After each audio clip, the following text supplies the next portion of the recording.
이번 주 화요일 1월 14일이 어떤 날이었는지 아십니까? 38년 전 1987년 박종철 열사가 군부 독재의 물고문으로 사망한 비극적인 날입니다. 박종철 열사는 앞에 앉아 계신 김민전 의원님과 서울대학교 84학번 동기입니다. 김민전 의원님은 1980년대 엄혹하고 잔인한 군부 독재 시절에 대학교를 다닌 분으로서 과연 백골단을 몰랐을까요?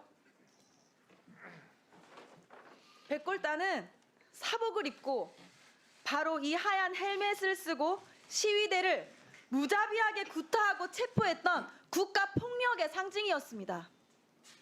대학생 강경대 김기정이 백골단에 맞아 숨졌고 수많은 이들이 폭력에 희생되었습니다. 정치학 박사인 김민전 의원이 이승만 정권의 부정선거를 도와 테러를 일삼았던 정치 깡패 조직인 반공청년단을 몰랐을까요? 김민전 의원은 민의의 전당인 국회에 그들을 끌어들여 기자회견까지 해놓고 소속 당인 국민의힘에서 선을 긋자 어떤 단체인지 몰랐다며 기자회견을 철회한다며 발뺌을 하고 민주당 프락치에게 이용당했다는 말도 안 되는 변명과 남탓까지 했습니다. 공무집행을 폭력으로 막고 시민을 공격하겠다는 백골단을 국회에 불러들여서 이것은 젊은이들의 정당한 분노라고 백색 테러를 부추기는 행동을 한 김민전 의원은 국회의원의 자격이 없습니다. 우리나라 교육은 민주시민으로서 필요한 자질을 갖추게 함으로써 민주국가의 발전을 이바지하게 함을 목적으로 합니다. 말할 나위 없이 국회 교육위원회 소속 의원으로서도 자격이 없습니다. 김민전 의원이 교육위원회에 있으면서 우리 학생들에게 어떤 교육적인 희망을 줄 수 있겠습니까? 반민주적이고 폭압과 폭력을 조장하는 국회에 불러들인 분과 교육이 함께할 수 없습니다. 이상입니다. 네, 다음은 정호로 의원님 의사진행 발언해 주십시오. 네, 저도 간략하게 김민전 의원님 관련해서 발언하겠습니다. 아까 말씀해 주셨던 강경대 김기정 열사는 제가 90년대 때 함께 했을 때 김기정 열사는 제가 있었던 현장에서 돌아가셨고요. 강경대 열사는 저와 같은 동기로서 제가 그 현장에서 그분을 위해서 우리 민주주의에서 끝까지 했던 강경대 열사의 뜻을 기리기 위해서 함께했던 기억이 납니다. 지난 12월 3일 내란의 밤은 온 국민이 개헌 불면증이라는 부분을 시달리고 있는 것을 알고 있습니다. 여기 계신 모든 분들도 그러실 겁니다. 더 충격적인 건 1월 9일 오후 1시에 백골단을 자처하는 단체가 민의를 대변한 신성한 국회에서 버젓이 기자회견하는 일이 벌어졌습니다. 그런데 그 기자회견을 주도한 의원이 여기 함께 하고 계신 교육위원이십니다. 국민들께서 그 엄청나게 큰 상처를 받았을 거고 여기 계신 다른 교육위원들도 충격을 받았을 겁니다. 올바른 민주의식과 역사의식을 가지고 아이들에게 모범이 되어야 할 국회의원이 오히려 80, 90년대 민주주의를 탄압했던 폭력과 독재의 상징을 국회에 끌어들인 거 도저히 용납할 수가 없습니다. 같은 교육위원으로서 우리 아이들에게 어떻게 설명할 길이 없습니다. 백골단 기자회견은 민주화 이후 헌법을 지키고 민주주의를 지켜왔던 국회의 역사에 큰 오점으로 남았습니다. 이 사안은 사과나 기자회견은 철회 같은 얘기로 덮을 일이 아닙니다. 존경하는 위원장님, 백골단 기자회견을 주도한 의원은 더 이상 교육위원 자격이 없다고 생각합니다. 국회에 백골단을 끌어들이는 의원에 대해 교육위 차원뿐만 아니라 국회 차원의 적절한 조치가 취해져야 합니다. 위원장님, 국회 교육위원회에 강력한 의지가 표명되길 바라겠습니다. 네, 다음은 고민정 의원님 질의해 주십시오. 어쩜 이렇게 다들 태평스러우십니까?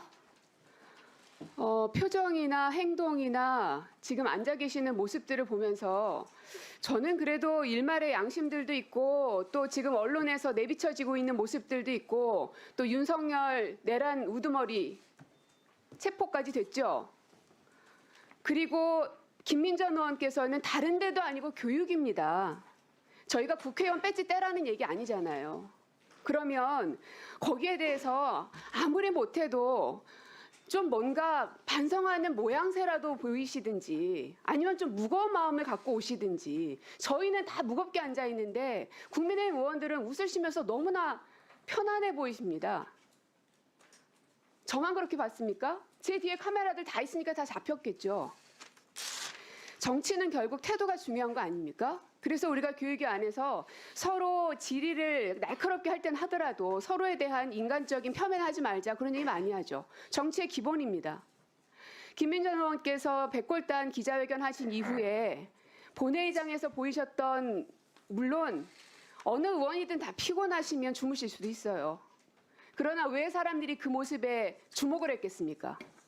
그 상황 속에서 어떻게 그럴 수가 있느냐 하는 울분이 있는 겁니다. 지금 마찬가지예요.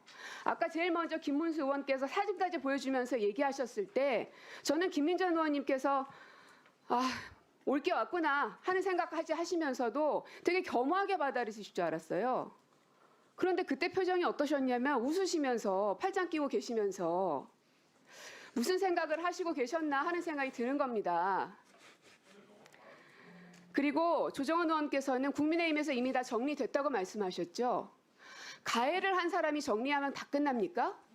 피해를 당한 사람들이 이걸 받아들여야 정리되는 거 아닙니까? 그러면 우리가 교육위 안에서 역사 얘기하지 않습니까? 청소년들, 학생들 얘기하지 않아요. 그렇기 때문에 교육위원으로서 적당하지 않다고 하는 겁니다. 그러면 최소한 교육위에서는 사임을 시키셨어야 하는 게 맞지요? 간사가 그런 거 하라고 있으시는 거 아닙니까? 그래서 말씀 끝나고 이 문제에 대해서는 뭐 제 말이 선을 넘었다 말씀하십시오. 그 비판 다 겸허히 받겠습니다. 그러나 그 이전에 김민전 의원님께서 또 조정원 말씀 끝나고 의원님께서 하세요. 하신 말씀 끝나고. 행동과 태도와 말에 대해서 이미 선을 넘은 것에 대해서 저도 문제 제기를 해주셨어요. 하고 있는 것입니다. 교육위 위원으로서 절대로 받아들일 수 없고 위원장께도 유감의 표시를 말씀드립니다. 저희가 이렇게까지 피켓팅까지 하면서 말씀을 드리는 거 그리고 위원장께서 중지하시려는 의도 다 압니다. 그러나 저희에게 들어보지도 않으시고 김민전 의원님 얘기하고 그다음에 AITT 그냥 하고 정해진 수순대로 하고 그럼 저희 이거 쇼하는 겁니까? 받아들일 수 없다는 점 분명히 합니다. 네. 말씀 충분히 잠깐